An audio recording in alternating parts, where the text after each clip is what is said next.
Okay, तो हम 11th class के फिजिक्स का फर्स्ट चैप्टर स्टार्ट कर रहे हैं। बड़ा मजेदार चैप्टर है। चैप्टर फर्स्ट सुनो, चैप्टर फर्स्ट, चैप्टर का नाम है unit and measurement. Unit and measurement. तो चैप्टर फर्स्ट का नाम है यूनिट एंड मेजरमेंट। तो हम मेजरमेंट किसका करते हैं? तो मेजरमेंट यानी क्या होता है? मेजरमेंट किसका करते हैं? तो हम मेजरमेंट करते हैं फिजिकल क्वांटिटी का। हम मेजरमेंट किसका करते हैं? फिजिकल क्वांटिटी का। फिजिकल क्वांटिटी का। तो chapter first unit and measurement. तो मेजरमेंट हम करते हैं फिजिकल क्वांटिटी का, और फिजिकल क्वांटिटी का मेजरमेंट के लिए जिस चीज की जरूरत पड़ती है उसको बोलते हैं यूनिट। अब सवाल उठता है कि फिजिकल क्वांटिटी क्या? What is physical quantity? तो फिजिकल क्वांटिटी कुछ नहीं है, property of material body. Property of a material body. Material body. तो इस अपने ब्रह्मांड में बहुत सारी मटेरियल बॉडी है। ये एक कैप, मार्कर की कैप, ये भी एक मटेरियल बॉडी है। ये मार्कर, ये भी एक मटेरियल बॉडी है। और इस मटेरियल बॉडी के बहुत सारे कैरेक्टरिस्टिक्स होते हैं, जैसे कि इसका साइज ये इतना है, इस मार्कर का साइज इतना है, ये टेबल का साइज इतना है, इस बोर्ड का साइज इतना है, इस कमरे का साइज इतना है। तो ये जो प्रॉपर्टी है, ये इस प्रॉपर्टी को हमने नाम दे दिया। क्या नाम दे दिए? लेंथ। लेंथ साइंटिस्ट लोगों ने दिए होंगे समझने के पॉइंट ऑफ व्यू से कि ये वाली जो प्रॉपर्टी होगी आज के बाद में इसको हम क्या बोलेंगे? लेंथ बोलेंगे। वैसे ही ये जो खोखा है, तो देखो ये थोड़ा हल्का है, ये थोड़ा भारी है, और ये बोर्ड उससे भी भारी है। हाँ, उठ ही नहीं रहा है। ठीक है, तो इस प्रॉपर्टी को हमने नाम दे दी क्या? मास। क्या नाम दे दिए? मास। मास नाम दे दिए। ओके, तो ये जो प्रॉपर्टी है मटेरियल बॉडी की, लेंथ, ये वाली प्रॉपर्टी, ये लेंथ हो गया, ये प्रॉपर्टी मास। तो इसको हम गिन सकते हैं क्या? गिन सकते हैं क्या? मेजर कर सकते हैं क्या? तो मेजर करने के लिए हमने क्या बनाया? एक स्टैंडर्ड क्वांटिटी बनाया, स्टैंडर्ड लेंथ बनाया। जैसे कि फॉर एग्जांपल इस बोर्ड की लेंथ क्या है मेरे को नहीं पता, तो इसकी लेंथ मुझे मेजर करना है। अब मेजर करना है यानी क्या करना? तो कंपेयर करना। क्या करना? कंपेयर करना। कंपेयर करना। जैसे कि फॉर एग्जांपल हम लेंथ को मेजर करते हैं मीटर में। अब मीटर स्केल इतनी बड़ी होती है, तो अभी फिलहाल के लिए हम मीटर इसको मान रहे हैं। ये मार्कर की जो पेन है, मार्कर की पेन, ये मान लो 1 मीटर है। अब इसकी लेंथ मेरे को पता है कि ये 1 मीटर, इतना है 1 मीटर है। इस बोर्ड की लेंथ कितनी नहीं पता, तो मैं क्या करूंगा? कंपेयर करूंगा। ये 1, ये 2, ये 3, ये 4, ये 5, ये 6, ये 7, ये 8। मतलब इस बोर्ड की जो लेंथ है इस मार्कर की लेंथ से कितने टाइम्स है? 8 टाइम्स है। इस बोर्ड की लेंथ क्या कहलाएगी? 8 मीटर। तो length of board, length of board, length of board कितना मीटर भरी? 8 मीटर। 8 मीटर। Okay, 8 metre. तो मेजरमेंट क्या है? मेजरमेंट यानी क्या होता है? कंपेयर करना।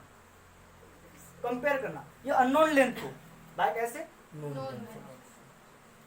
ओके, तो बताओ ये जो बोर्ड की जो लेंथ है इसको मैं गिन पा रहा हूं, मेजर कर पा रहा हूं। उसी तरह बताओ मास। जैसे कि मेरे पास एक पोतली में कुछ शुगर है, शुगर है। इस पोतली में कितनी शुगर है वो गिनना है मुझे। तो मैं क्या करूंगा? एक लोहे का बट लूंगा, उस लोहे के बट के ऊपर मार्क करता 1 kg करके। तो जो तराजू होता है उसके एक पल्ले में पोतली रखूंगा शुगर की, और एक पल्ले में मैं लोहे के बट रखूंगा। 1 बट रखा, 2 बट रखा, 3 बट रखा, 4 बट रखा। 4 बट रखने के बाद में वो जो मेन तराजू का जो सेंटर में आ गया, इसकी जो क्या बोलते हैं उसको, कांटा जो भी होगा वो भी सेंटर में आ गया, दोनों लेवल बराबरी का हो गया। तो उस पोतली में कितने केजी शुगर है? 4 kg शुगर है। तो mass of sugar, mass of sugar कितना केजी हो गया? 4 किलोग्राम हो गया। Okay, kilogram. तो हम मास को भी गिन सकते, तो मास को गिन सकते, मतलब पोतली की शुगर को गिना, यानी मैंने लोहे का बट 1 kg, उस पर 1 किलोग्राम लिखता है, इसको स्टैंडर्ड माना, और उसके मदद से, उसके रेफरेंस से मैंने वो क्या बोले, पोतली की शुगर मैंने गिन लिया। तो गिन लिया ने क्या किया? कंपेयर किया। पोतली की शुगर 4 बट से मैंने कंपेयर कर लिया। तो मेजरमेंट यानी कुछ नहीं है, कंपैरिजन। कंपैरिजन। और फिजिकल क्वांटिटी क्या है? तो फिजिकल क्वांटिटी यानी लेंथ एक प्रॉपर्टी थी, मास एक प्रॉपर्टी प्रॉपर्टी थी, तो लेंथ को हम गिन सके, मास को भी हम गिन सकते हैं। तो ऐसी प्रॉपर्टी मटेरियल बॉडी की जिनको हम क्या कर सकते हैं, मेजर कर सकते हैं, उन प्रॉपर्टी को क्या बोलते हैं, फिजिकल क्वांटिटी। और वो किसके लॉ को फॉलो करती है, फिजिक्स के लॉ को भी डिस्क्राइब करना चाहिए।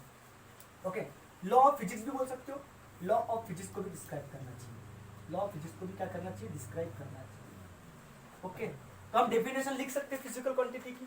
तो फिजिकल क्वांटिटी की डेफिनेशन क्या होगी, the property of material body, the property of material body, property of material body, material body की वो property of material body which क्या, जिन्हें हम क्या कर सकते हैं, विच क्या वी मेजर, जिनको हम मेजर कर सकते हैं, and can be describe law of physics, can be describe किसको, तो लॉ ऑफ फिजिक्स को भी डिस्क्राइब करना चाहिए, law of physics. Etch call, उनको हम क्या बोलेंगे, इच कॉल फिजिकल क्वांटिटी। तो ये फिजिकल क्वांटिटी की डेफिनेशन है, फिजिकल क्वांटिटी की डेफिनेशन है, ठीक है। तो ऐसी प्रॉपर्टी मटेरियल बॉडी की जिनको हम क्या कर सकते हैं, मेजर कर सकते हैं, और वो फिजिक्स के लॉ को डिस्क्राइब करना चाहिए। जो लेंथ होती है, मास होती है, जो फिजिक्स के लॉ होते हैं, उनको डिस्क्राइब करने के काम में आते हैं। तो ऐसे प्रॉपर्टी मटेरियल बॉडी की ऐसी प्रॉपर्टी जिनको हम गिन सकते हैं और वो फिजिक्स के लॉ को डिस्क्राइब करती है, तो ऐसे क्वांटिटी को हम क्या बोलते हैं, फिजिकल क्वांटिटी बोलते हैं। जैसे कि लेंथ हो गया, मास हो गया, टाइम हो गया, इनको हम गिन सकते हैं और फिजिक्स के लॉ को डिस्क्राइब भी करते हैं, तो इनको हम फिजिकल क्वांटिटी बोल सकते हैं। अब बोला मैंने, और मटेरियल बॉडी की बहुत सारी प्रॉपर्टी हो सकती है। जैसे कि हम ह्यूमन है, तो हमारी भी बहुत सारी प्रॉपर्टी है कि हम बहुत खुश होते हैं। जब किसी की शादी होती है, वो बहुत खुश होता है, बहुत हैप्पी होता है। या जो 10वीं 12वीं के जो बच्चे होते हैं और उनके जो अच्छे परसेंटेज बनते हैं, तो इतना खुश होते हैं। अगर किसी बच्चे ने आउट ऑफ ले लिया मैथमेटिक्स में या फिजिक्स में, आउट ऑफ 100 ले लिया, तो वो इतना खुश होता है, इतना हैप्पी होता है। उसके हैप्पीनेस को हम गिन सकते हैं क्या? हैप्पीनेस भी तो एक प्रॉपर्टी है, हैप्पीनेस भी तो एक कैरेक्टरिस्टिक्स है, लेकिन हैप्पीनेस को मेजर करने के लिए कोई यूनिट नहीं है। हैप्पीनेस को हम गिन नहीं सकते। हाँ, कोई बच्चा फेल हो गया या किसी बच्चे को कम मार्क आ गए, तो कम हैप्पी होगा, वो कम हैप्पी होगा, और जिस बच्चे को अच्छे मार्क आए वो ज्यादा हैप्पी होगा। तो हैप्पीनेस को हम कंपेयर नहीं कर सकते। अगर कोई फेल हो गया तो उसको बहुत दुख हो गया, बहुत गम में डूब गया, बहुत सॉरो हो गया, तो उसके गम को भी हम नहीं गिन सकते। तो happiness, sorrow are the properties, वो भी प्रॉपर्टीज है, लेकिन उनको मेजर नहीं कर सकते, वो फिजिक्स के लॉ को डिस्क्राइब नहीं करती, तो उनको हम फिजिकल क्वांटिटी नहीं बोलेंगे। ओके, लेकिन लेंथ, मास, टाइम, ये सब क्या है? Physical quantity. अब फिजिकल क्वांटिटी को मेजर करना यानी क्या करना? कंपेयर करना। जैसे कि बोर्ड की लेंथ को हमको गिनना था, तो हमने क्या किए, एक 1 मीटर एक स्टैंडर्ड लेंथ लिए। ये भी तो एक लेंथ है, बस इस लेंथ को हम, ये लेंथ हमको पता है कितनी मीटर है करके, 1 मीटर। ये स्टैंडर्ड लेंथ होगी, 1 मीटर। इससे हमने इसको कंपेयर किया, तो कितने टाइम भरा? 8 टाइम। इस बोर्ड की लेंथ क्या होगी? 8 मीटर। ये हमारे लिए अननोन था, कितना था पता नहीं था, लेकिन इसको मेजर करने के लिए, इसको मेजर करने के लिए, इसको कंपेयर करने के लिए हमने एक स्टैंडर्ड लेंथ का यूज किया, जिसको हम क्या बोले, मीटर। और इस स्टैंडर्ड लेंथ को इसी को बोलते हैं यूनिट। यूनिट यानी क्या होता है? Non quantity. ठीक है, ये हमको पता है। यूनिट यानी क्या होता है? Non quantity. अब लेंथ को गिनने के लिए, ये जो अननोन लेंथ है, इसको गिनने के लिए हमने एक नॉन लेंथ लिए। ये भी एक क्वांटिटी, फिजिकल क्वांटिटी है, लेकिन ये हमको पता है कि इसको आज के बाद क्या बोलते हैं? 1 मीटर। इसको क्या बोलते हैं? 1 मीटर। तो ये हमारे लिए एक स्टैंडर्ड क्वांटिटी होगी। स्टैंडर्ड, इसको हमने स्टैंडर्ड माने, जो सबको पता होती है। ये हमको पता, सबको पता हो गया कि आज के बाद इसको हम 1 मीटर बोलेंगे करके, तो ये इसको हमने स्टैंडर्ड नॉन क्वांटिटी बोल दी है। और स्टैंडर्ड नॉन क्वांटिटी को क्या बोलते हैं? यूनिट। तो लेंथ को गिनने के लिए हमारा स्टैंडर्ड नॉन क्वांटिटी कौन सी है? मीटर है। और जिस बोर्ड की लेंथ हमको पता थी क्या? नहीं, इसको हम क्या बोलेंगे? Physical quantity. ये क्या चीज है? Physical quantity. ओके, तो बताओ व्हाट इज मेजरमेंट? मेजरमेंट यानी क्या होगा? मेजरमेंट यानी क्या होता है? तो मेजरमेंट यानी क्या होता है? कंपैरिजन। किसका? Comparison of unknown physical quantity. इस बोर्ड की लेंथ क्या थी? नहीं पता थी, तो comparison of unknown physical quantity, comparison of unknown physical quantity with क्या? With known same type of क्या? Physical quantity. Same type of known physical quantity. तो इसी को हम क्या बोलते हैं बताओ, मेजरमेंट। इच कॉल क्या, measurement, it's called measurement. Okay okay. और ये जो नॉन फिजिकल क्वांटिटी इसी को हम क्या बोलते हैं, यूनिट बोलते हैं। हमको पता है कि ये भी तो लेंथ ही है ना। और एक बात, अननोन फिजिकल क्वांटिटी नहीं, ये लेंथ है, तो लेंथ को गिनने के लिए मैं लेंथ का यूज करूंगा। पोतली के शुगर में कितना मास है वो गिनना था, तो मैंने एक लोहे का बट लिया था, वो भी तो एक मास ही है, 1 किलोग्राम। मतलब मास को गिनने के लिए मैं मास का यूज करूंगा, लेकिन ये जो बट का जो मास है वो मेरे को पता है कि 1 kg करके, तो किलोग्राम यानी यूनिट हो गया। ओके, तो व्हाट इज यूनिट, यूनिट क्या होता है। अब उसके लिए बताओ यूनिट क्या होती है, वो पता होना चाहिए आपको। यूनिट क्या होता है, यूनिट यानी क्या होता है बताओ, the reference standard, the reference standard, reference क्या बोला मैंने, standard, standard used for measurement of physical quantity, the reference standard used for measurement of physical quantity, physical quantity each call क्या बोलते हैं उसको, यूनिट। मतलब एक स्टैंडर्ड बनाएंगे हम। लेंथ को गिनने के लिए मैंने मीटर एक स्टैंडर्ड बनाया, मास को गिनने के लिए किलोग्राम स्टैंडर्ड बनाया। उस स्टैंडर्ड की मदद से, रेफरेंस का मतलब क्या होता है, मदद। हम जब जॉब पाने जाते हैं तो हम किसी की रेफरेंस लेते, किसी का रेफरेंस लेते, किसी की मदद लेते। तो फिजिकल क्वांटिटी को मेजर करने के लिए, फिजिकल क्वांटिटी का मेजरमेंट करने के लिए हमने कुछ स्टैंडर्ड का यूज किया। जैसे कि लेंथ को गिनने के लिए मैंने मीटर स्टैंडर्ड बनाया, मास को गिनने के लिए किलोग्राम एक स्टैंडर्ड बनाया।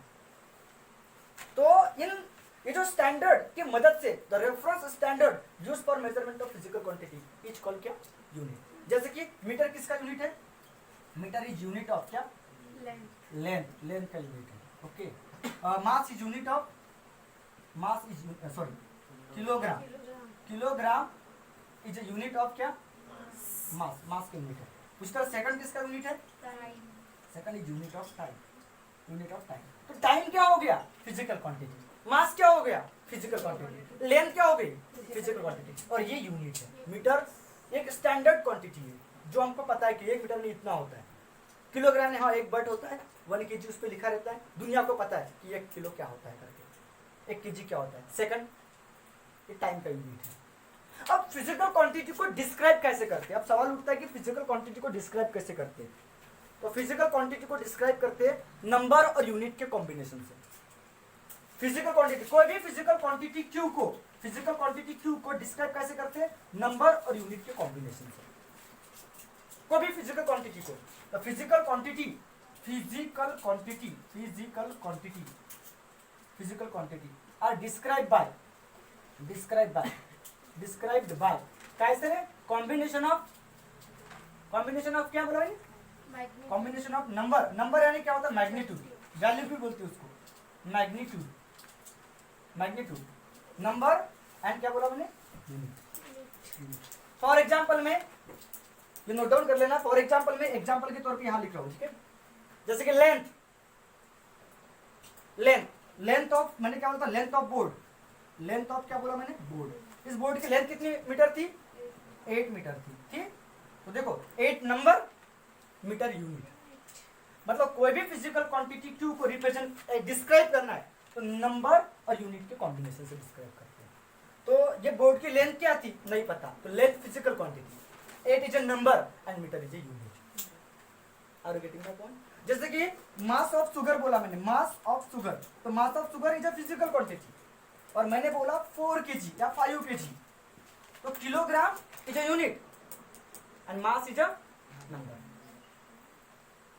तो कोई भी फिजिकल क्वांटिटी को कैसे डिस्क्राइब करते हैं, नंबर और यूनिट के कॉम्बिनेशन। इस नंबर को मैग्नीट्यूड बोलते हैं, उस मैग्नीट्यूड, 8 मैग्नीट्यूड है उस फिजिकल क्वांटिटी। और एक बात बता रहा हूं, और एक चीज बता रहा हूं, एक चीज और बता रहा हूं। क्या बता रहा हूं कि अगर नंबर अगर यूनिट चेंज हो गया तो नंबर भी चेंज होगा। अब मीटर का यूनिट, मीटर से छोटा यूनिट क्या होता है, सेंटीमीटर। सेंटीमीटर से छोटा कौन होता है, मिलीमीटर। मीटर से बड़ा कौन होता है, किलोमीटर। लेकिन मीटर के मतलब लेंथ के यूनिट जो है, लेंथ के यूनिट बहुत सारे हैं, लेकिन अभी फिलहाल के लिए हम कौन यूज कर रहे हैं, मीटर। मास का किलोग्राम भी है, ग्राम भी है, ग्राम छोटा है। टाइम का यूनिट क्या होता है, सेकंड। सेकंड से बड़ा कौन होता है, मिनट। मिनट से बड़ा कौन होता है, तो टाइम के बहुत सारे यूनिट है, कंफ्यूज होने की जरूरत नहीं है। लेकिन अभी फिलहाल के लिए हम कौन सी यूज कर रहे हैं, लेंथ के लिए मीटर, मास के लिए किलोग्राम और टाइम के लिए क्या, सेकंड। तो मैं क्या बोल रहा हूँ, अगर यूनिट चेंज हो गया, जैसे कि mass of sorry length of rod बोल दिया मैंने 8 मीटर बोल दिया, 8 मीटर, ध्यान दो अच्छे से।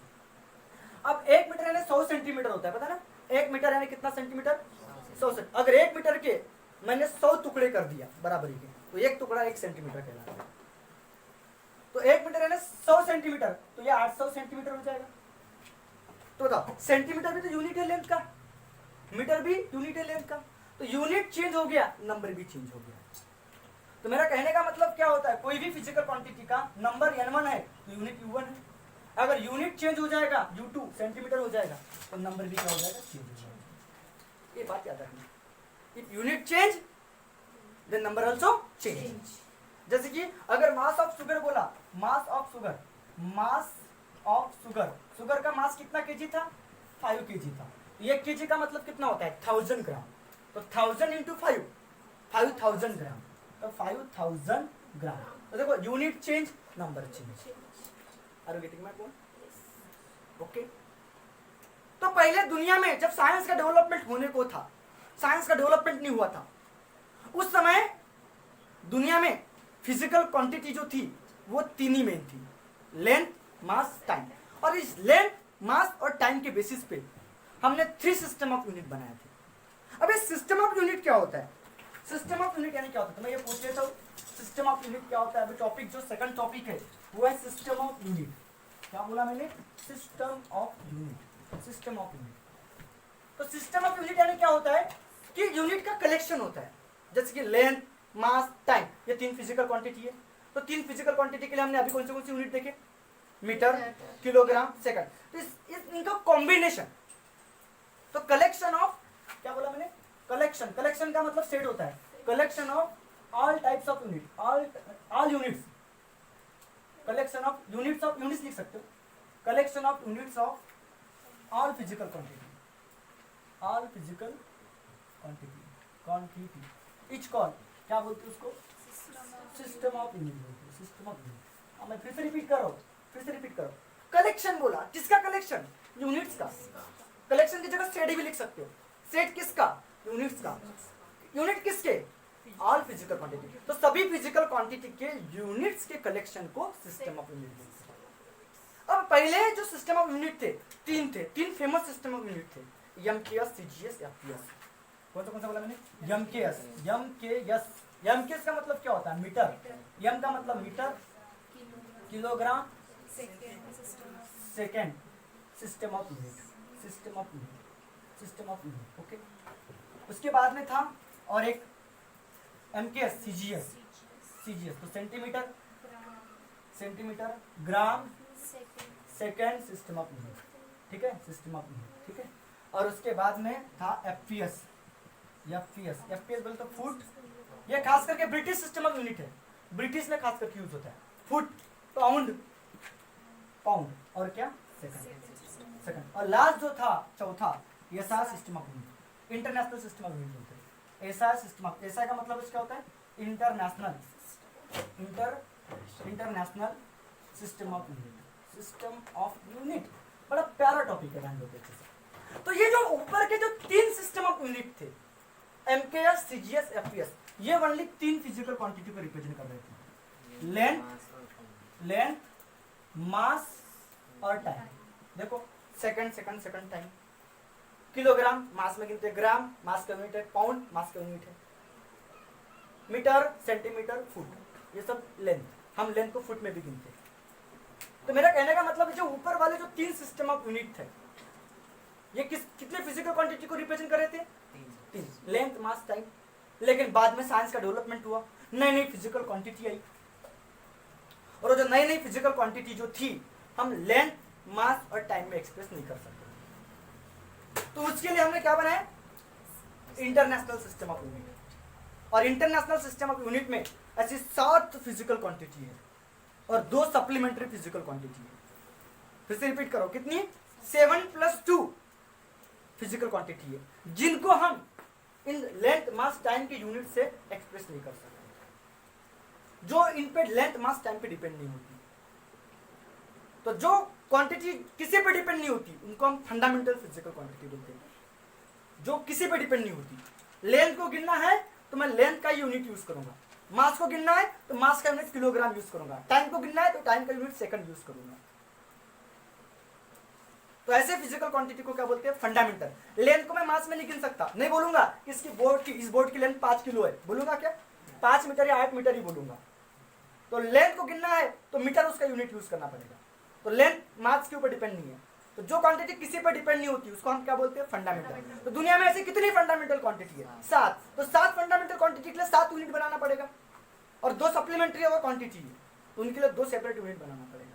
तो वो सभी 7 फंडामेंटल क्वांटिटी, इस अभी तक पूरी दुनिया की बात है, सभी फिजिकल क्वांटिटी हम मेजर कर सकते हैं अगर हमको 7 फंडामेंटल क्वांटिटी और 2 सप्लीमेंट्री क्वांटिटी की यूनिट अगर पता है। तो उनके यूनिट के कलेक्शन को हम क्या बोलते हैं? इंटरनेशनल सिस्टम ऑफ यूनिट बोलते हैं। तो इंटरनेशनल सिस्टम ऑफ यूनिट में कितने फंडामेंटल क्वांटिटी की यूनिट है? 7, और बाद में 2 सप्लीमेंट्री फंडामेंटल क्वांटिटी की यूनिट है।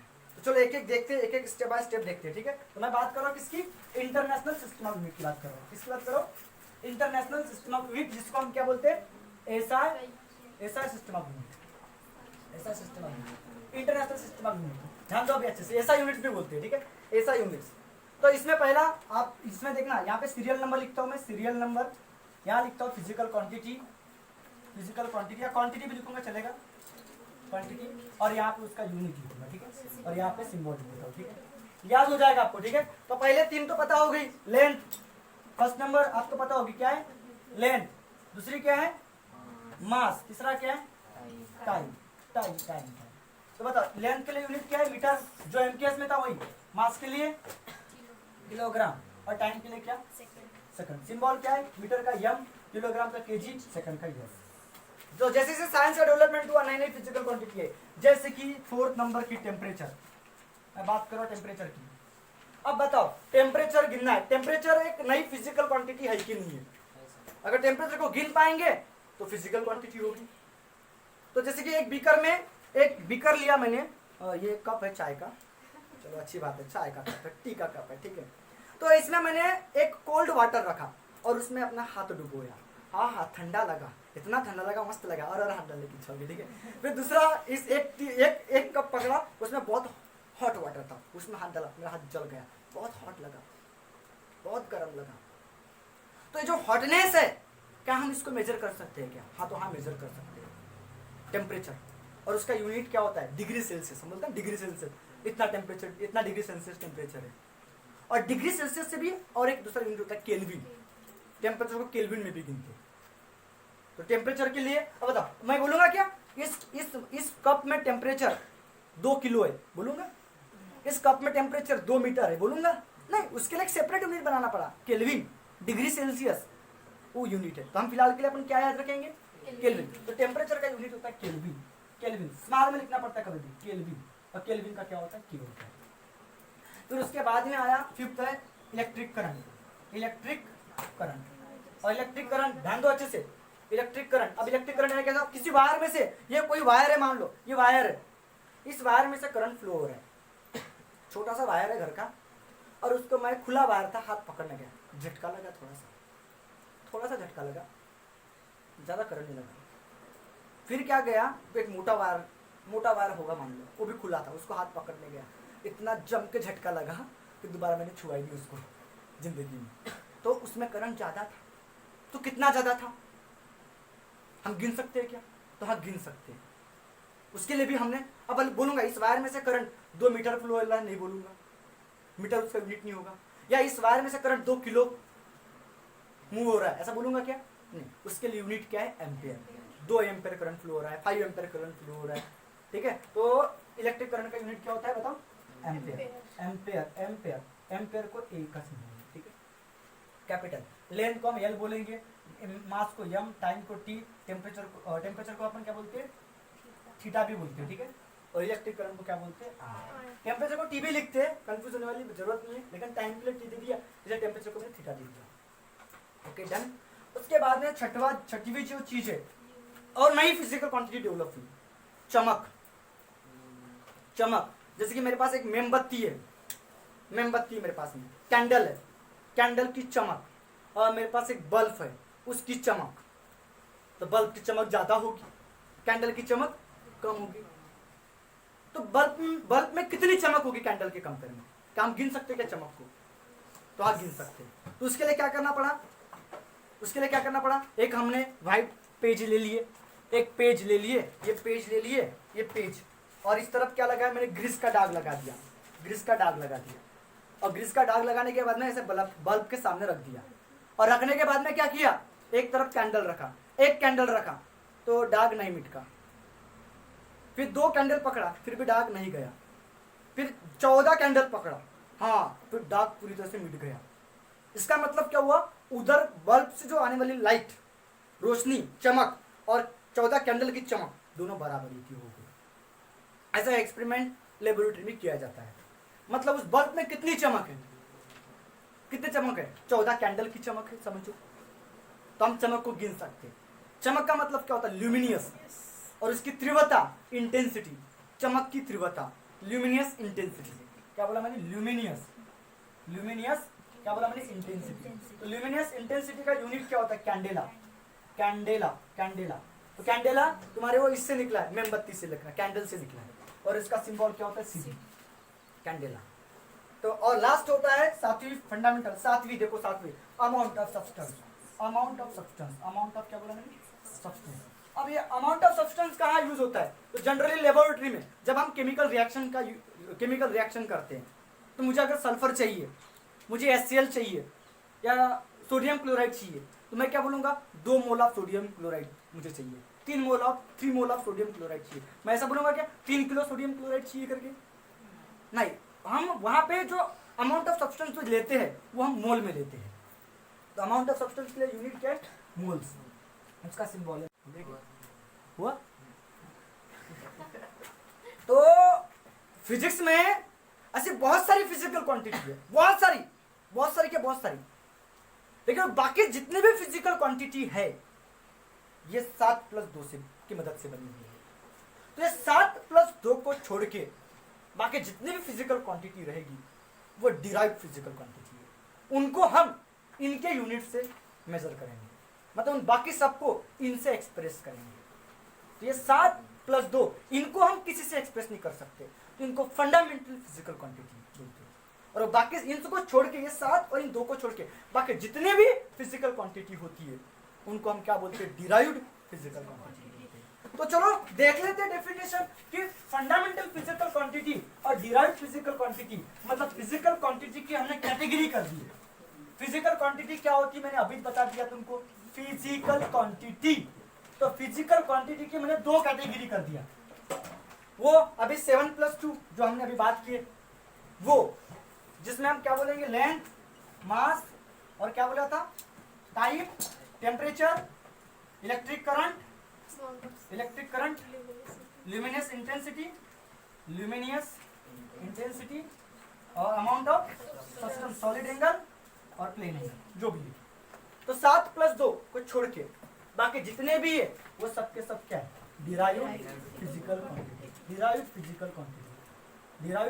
क्वांटिटी। और राइटिंग की तरफ मत जाओ, थोड़ा फास्ट बता रहा हूं। ये फंडामेंटल फिजिकल क्वांटिटी।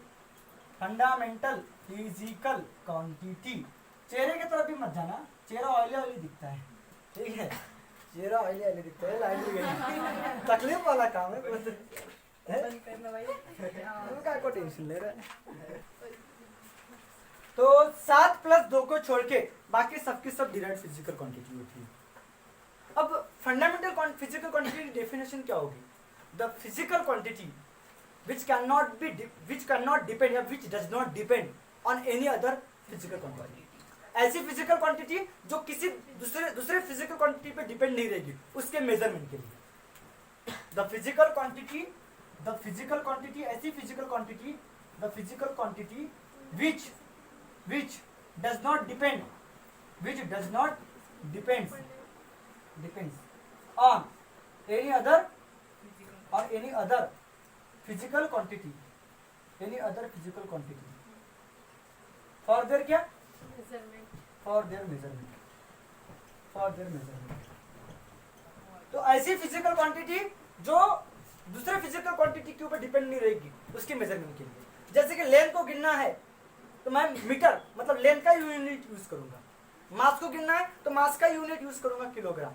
इस बोर्ड की लेंथ 2 मीटर ही बोलूंगा, 2 किलो कभी नहीं बोलूंगा, या 8 मीटर बोलूंगा 8 किलो कभी नहीं बोलूंगा। मतलब लेंथ को गिनना है तो लेंथ का ही यूनिट यूज करूंगा, मतलब लेंथ को लेंथ से एक्सप्रेस कर सकते हैं, मास को मास से एक्सप्रेस कर सकते हैं। तो इनको हम फंडामेंटल फिजिकल क्वांटिटी बोलते हैं। वैसे कितनी है 7 + 2। लेकिन डिराइव्ड फिजिकल क्वांटिटी क्या है तो मैं आपको एग्जांपल देके बताऊं कि जैसे कि एरिया बोला, एरिया ठीक है, तो मेरे पास एक छोटा सा एक रेक्टेंगल है और एक बड़ा सा रेक्टेंगल है ऐसा, ठीक है।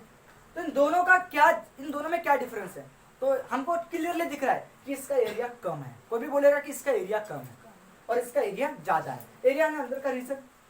अब एरिया डिपेंड किसके ऊपर होता है, तो भैया लेंथ और ब्रेथ पे डिपेंड होता है।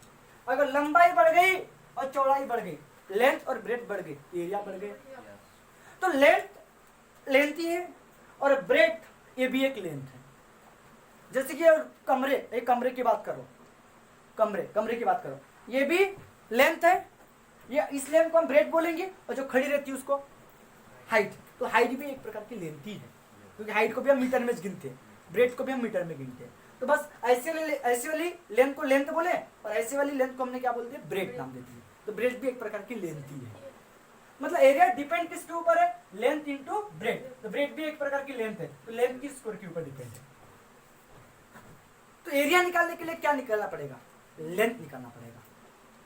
मतलब एरिया किस पे डिपेंड है, हमको ये लेंथ मेजर करेंगे, ये लेंथ मेजर करेंगे, उन दोनों का मल्टीप्लिकेशन करेंगे, एरिया निकल जाएगा। तो एरिया दूसरे फिजिकल क्वांटिटी के ऊपर डिपेंड है, इसलिए वो डिराइव्ड फिजिकल क्वांटिटी है। एरिया को मेजर करना है तो एरिया लेंथ के ऊपर डिपेंड रहेगा। अगर मुझे वैल्यूम गिनना है, वैल्यूम मैंने खाली जगह होती है, पता ना वैल्यूम खाली जगह, ये कोई कंटेनर हो गया, बॉक्स हो गया, ये बॉक्स हो गया, बॉक्स, इस बॉक्स का वैल्यूम मैंने खाली जगह कितनी है वो अगर गिनना है, तो इस कमरे का वैल्यूम निकालना है तो ये वाली लेंथ निकालना पड़ेगा, ये वाली लेंथ निकालना पड़ेगा और ये वाली लेंथ निकालना पड़ेगा। लेंथ, ब्रेथ और हाइट, वैल्यू का फार्मूला क्या था, length into breadth into height. तो ब्रेथ भी एक प्रकार की लेंथ है, हाइट भी एक प्रकार की लेंथ है, तो लेंथ का तो वैल्यूम भी किसके ऊपर डिपेंड है, लेंथ के ऊपर डिपेंड है। स्पीड, कोई बंदा भाग रहा है तो कितने स्पीड से भाग रहा है, तो स्पीड निकालने के लिए क्या कर निकालेंगे कि वो कितना डिस्टेंस कवर किया, कितने टाइम में। तो डिस्टेंस कवर बाय ऑब्जेक्ट या body, time taken by body. तो डिस्टेंस क्या है, लेंथ है, टाइम क्या है, दूसरी physical quantity, fundamental physical quantity. मतलब स्पीड जो है वो डिराइव्ड फिजिकल क्वांटिटी है। ओके, जैसे कि डेंसिटी बोला, डेंसिटी का सिंबल रो होता है। तो डेंसिटी यानी क्या होता है, डेंसिटी किसी फ्लूइड की डेंसिटी निकालना है, इसमें पानी भरा है, इस पानी की डेंसिटी क्या होगी। तो डेंसिटी निकालने के लिए इसने इसके वैल्यूम में कितना मास है, मास पर यूनिट वैल्यू, मास पर यूनिट वैल्यू। वैल्यू मैंने क्या होता है, लेंथ का क्यूब। तो डेंसिटी जो है, डेंसिटी मास और लेंथ पे डिपेंड है।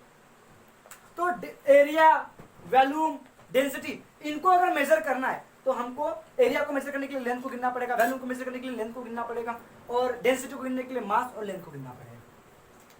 मतलब वैल्यू मैंने लेंथ का क्यूब, तो लेंथ ही अल्टीमेटली आ गई ना। तो ये सब के सब क्या है, डिराइव्ड फिजिकल क्वांटिटी है। तो डिराइव्ड फिजिकल क्वांटिटी क्या होती है, the physical quantity which depends on other physical quantity for their measurement. मतलब इनका मेजरमेंट करना है, इनके मेजरमेंट के लिए ये किसी दूसरे फिजिकल क्वांटिटी के ऊपर डिपेंड है। तो ऐसी फिजिकल क्वांटिटी को क्या बोलते हैं, डिराइव्ड फिजिकल क्वांटिटी बोलते हैं। तो फंडामेंटल फिजिकल क्वांटिटी और डिराइव्ड फिजिकल क्वांटिटी आपको समझ में आ गई। फिर सबसे इंपॉर्टेंट टॉपिक आता है डायमेंशन एंड डायमेंशन एनालिसिस। और डायमेंशन तुमको आ गया, डायमेंशन एनालिसिस आ गया, तो आपका नीट का और जेईई का क्वेश्चन एक बनेगा 100%। उस पर एक क्वेश्चन आता ही है डायमेंशन और डायमेंशन एनालिसिस पे। तो डायमेंशन क्या होता है मैंने आपको ऑलरेडी बता चुका हूँ। तो अभी अपन टॉपिक पढ़ेंगे तो डायमेंशन पढ़ेंगे। डायमेंशन क्या होता है, dimension of physical quantity, dimension of physical quantity. तो कोई भी फिजिकल क्वांटिटी का डायमेंशन निकालना है तो हम डायमेंशन जो निकालते हैं ना जनरली डिराइव्ड फिजिकल क्वांटिटी का निकालते हैं। तो dimension of physical quantity, dimension की जरूरत क्यों पड़ी, तो डायमेंशन एक्चुअली क्या होता है। तो डायमेंशन ऑफ फिजिकल क्वांटिटी, कोई भी फिजिकल क्वांटिटी का डायमेंशन अगर निकालना है तो वो जनरली पावर होता है। Dimension of physical quantity is the power, is the power, is the power. To which fundamental quantity, उस पावर को फंडामेंटल क्वांटिटी को बेसिक क्वांटिटी भी बोलते हैं। कौन सी क्वांटिटी बोलते हैं? बेसिक फिजिकल क्वांटिटी भी बोलते हैं। तो डायमेंशन कुछ नहीं है, पावर है, जिसको फंडामेंटल फिजिकल क्वांटिटी क्या रहेगी? रेज्ड रहेगी। किस लिए रेज्ड रहेगी? Raised in order to determine, इसलिए तो in order to determine unit of physical quantity. मतलब इसका मतलब समझ लो, मैं फिजिकल क्वांटिटी है, इस फिजिकल क्वांटिटी के मुझे यूनिट निकालना है। यूनिट निकालने के लिए मैं क्या करूंगा? फंडामेंटल क्वांटिटी के ऊपर पावर लगाऊंगा, और उसी पावर को हम डायमेंशन बोलते हैं। तो डायमेंशन कुछ नहीं है, पावर है, जिसको फंडामेंटल क्वांटिटी क्या रहेगी? रेज्ड रहेगी। किस लिए? In order to determine unit of physical quantity. For example की बात करो, एरिया की बात करो, एरिया तो एरिया की डायमेंशन निकालनी है। तो एरिया की डायमेंशन का सिंबल ऐसा होता है, इसको ब्रैकेट लिखते हैं। तो एरिया की डायमेंशन निकालना है, तो एरिया डिपेंड किसके ऊपर होता है? तो एरिया का फॉर्मूला होता है लेंथ का पावर, लेंथ इंटू ब्रेथ होती है, ब्रेथ एक प्रकार की लेंथ है, तो लेंथ की पावर 2। तो ये जो पावर जो है यही है डायमेंशन। देखो, dimension to which fundamental quantity raised, यल क्या है? लेंथ क्या है? Fundamental quantity. तो power raised, power to which fundamental quantity क्या है? Raised in order to determine unit of physical quantity. तो एरिया का यूनिट क्या होगा? लेंथ का यूनिट क्या होता है? मीटर। तो मीटर का क्या होगा? Square metre. तो यूनिट निकल गया। देखो, लेंथ का यूनिट क्या होता है? मीटर। पावर टू जैसा का वैसा, स्क्वायर मीटर। फिर से रिपीट करो, dimension of physical quantity, area is a physical quantity and dimension of area is the power to which fundamental quantity raised, to which fundamental quantity is raised in order to determine unit of physical quantity का unit निकाल सकते हैं। तो generally जो dimension होते हैं, तो कौन सी फंडामेंटल क्वांटिटी जनरली यूज करते हैं? तो लेंथ, मास, टाइम। तो लेंथ के लिए डायमेंशन के समय लेंथ को हमने एल से रिप्रेजेंट कर दिया, मास को हमने कैसे रिप्रेजेंट कर दिए? एम से। टाइम को हमने कैसे रिप्रेजेंट कर दिए? टी से। टेम्परेचर का यूनिट क्या होता है? केल्विन, तो के से रिप्रेजेंट करते हैं। इलेक्ट्रिक करंट का सिंबल क्या होता है? इलेक्ट्रिक करंट का सिंबल क्या होता है? आई, तो आई से रिप्रेजेंट करते हैं। एम्पेयर भी लिखते कई लोग, आई के जगह ए भी लिखते और एम्पेयर भी लिखते हैं। एम्पेयर यूनिट होता है केल्विन, के। इलेक्ट्रिक करंट आई या ए जो भी ले सकते हो। अब बाद में क्या था? ल्यूमिनियस इंटेंसिटी चमक होती है। ल्यूमिनस का मतलब चमक का सी, कैंडेला का सी, ठीक है। और amount of substance, amount of substance का क्या होता है? मोल। तो ये मोल, ठीक है। ये डायमेंशन के लिए सिंबल यूज करेंगे,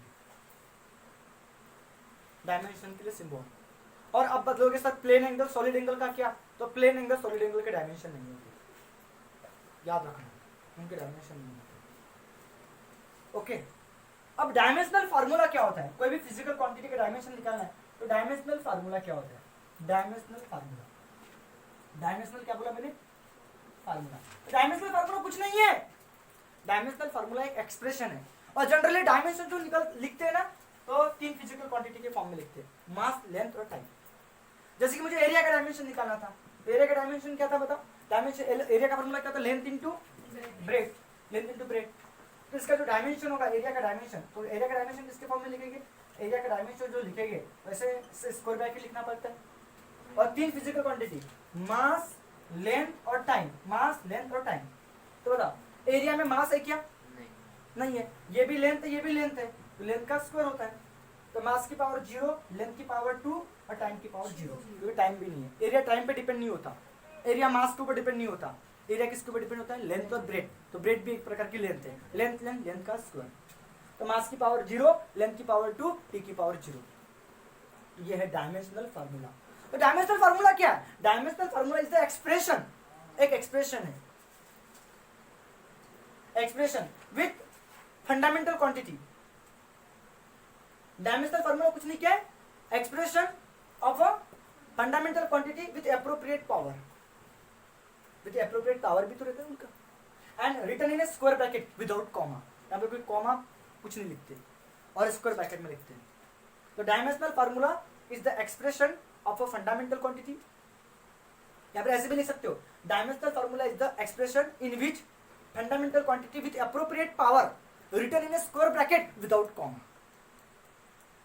फिर से रिपीट कर दो, dimensional formula is the expression in which fundamental quantity with appropriate power written without comma, written in a square bracket without comma. Okay, तो उसको हम डायमेंशनल फार्मूला बोलते हैं। तो एरिया का डायमेंशनल फार्मूला ये होगा। उसी तरह ऐसे बहुत सारी फिजिकल क्वांटिटी, इस तरह बहुत सारी डिराइव्ड फिजिकल क्वांटिटी है जिनका हम डायमेंशनल फार्मूला लिख सकते हैं। जैसे कि वेलोसिटी की बात कर रहा हूं, तो उसके लिए आपको फार्मूला याद रखना जरूरी है। तो मैंने एक बहुत बड़ा चार्ट बनाया था, एक चार्ट बनाया था। उस चार्ट में सभी फिजिकल क्वांटिटी के यूनिट, डायमेंशन, फार्मूले सभी चीजें लिखवा के दिया था। अगर वो चार्ट याद है तो आपको आधी फिजिक्स याद हो जाएगी, आधी फिजिक्स याद हो जाएगी, बहुत इजी जाएगी। तो मैंने चालू किया था, एरिया से चालू किया था। सीरियल नंबर लिखा था, या क्वांटिटी लिखा था, उसका फार्मूला लिखा था, ठीक है, यूनिट लिखा था, ऐसा यूनिट लिखा था, और बाद में क्या लिखा था, डायमेंशन लिखा था ऐसा कुछ, ये डायमेंशन। ओके, तो सीरियल नंबर में पहली बात कर तो एरिया की। एरिया का सिंबल ये होता है, इसका फार्मूला लेंथ की स्क्वायर, लेंथ इनटू ब्रेड की लेंथ है। तो इसका यूनिट क्या होगा, मीटर स्क्वायर, और डायमेंशन एमएलटी के फॉर्म में लिखते हैं, याद है आपको, मास लेंथ टाइम स्क्वायर ब्रैकेट में। तो मास पर डिपेंड नहीं होता, 0, लेंथ की पावर 2।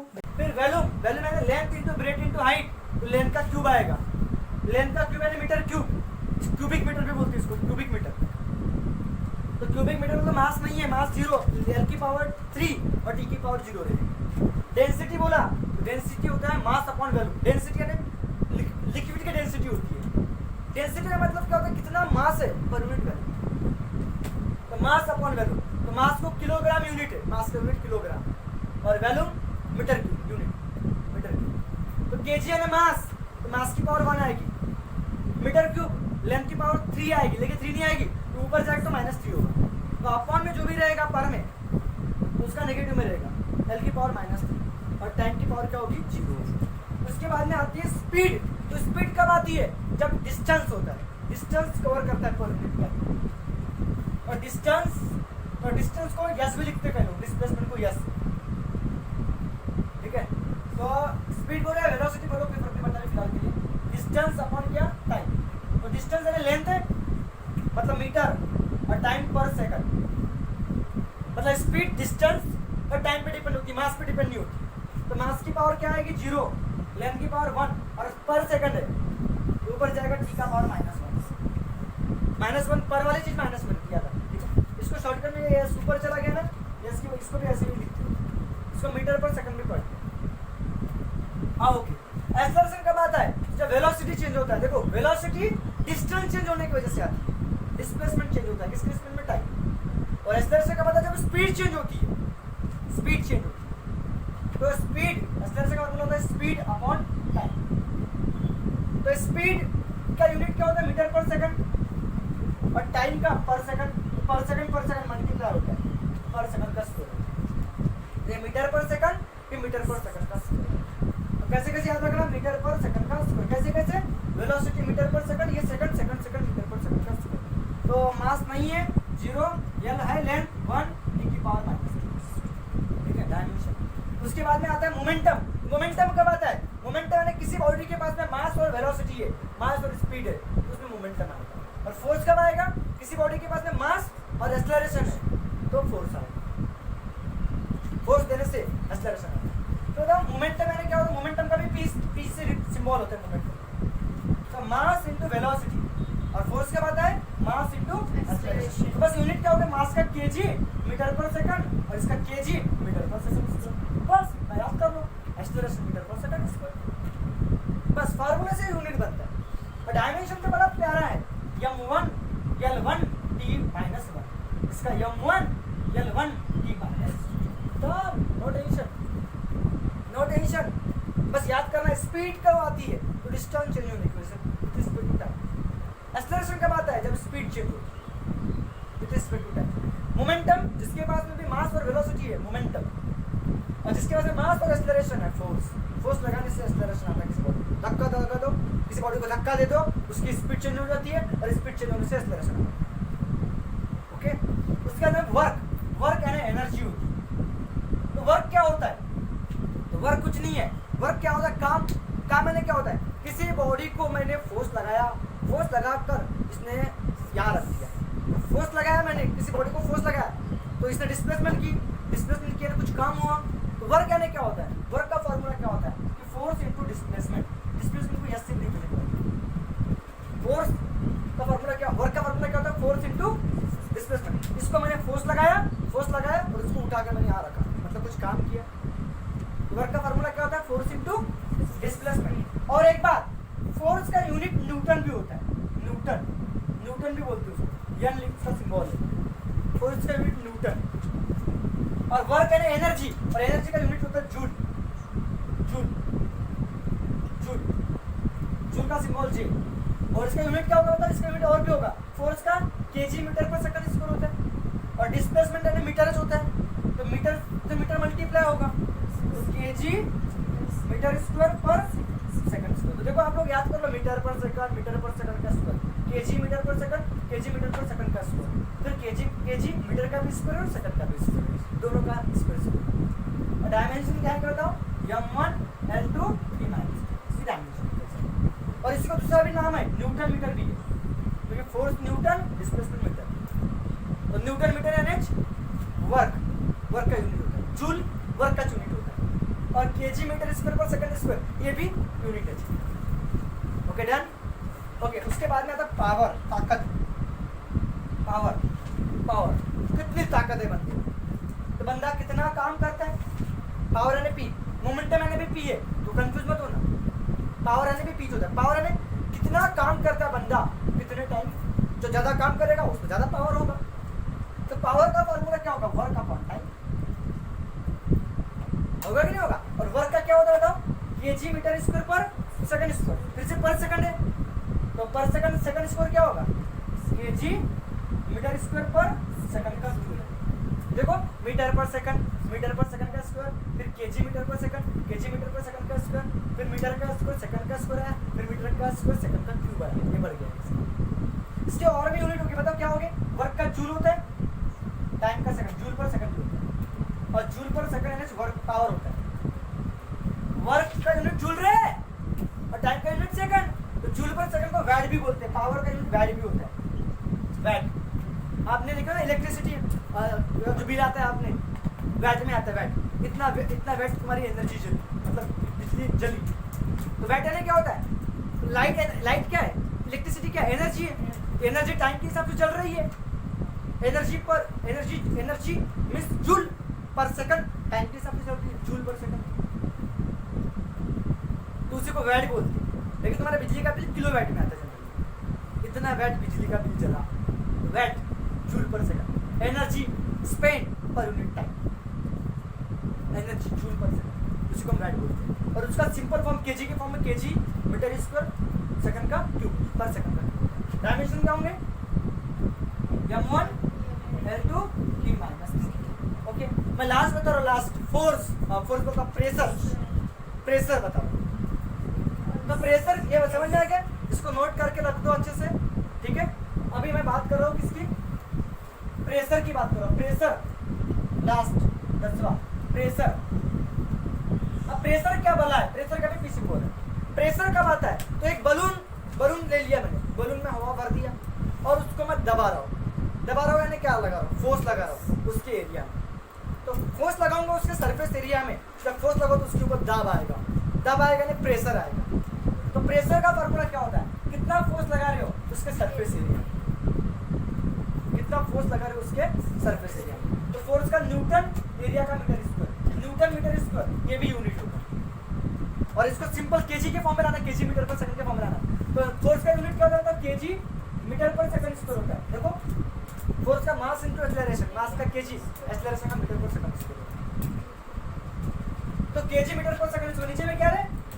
मीटर स्क्वायर, 1 m से 1 m, तो फिर ऊपर क्या बचा, kg, मीटर नहीं बचा अभी ऊपर, नीचे में 1 मीटर बचा और 1 सेकंड स्क्वायर बचा। तो इसके डायमेंशन क्या निकल जाएंगे, m1 नहीं, और m1 मास m1, लेंथ -1 और t का पावर, ये डायमेंशन।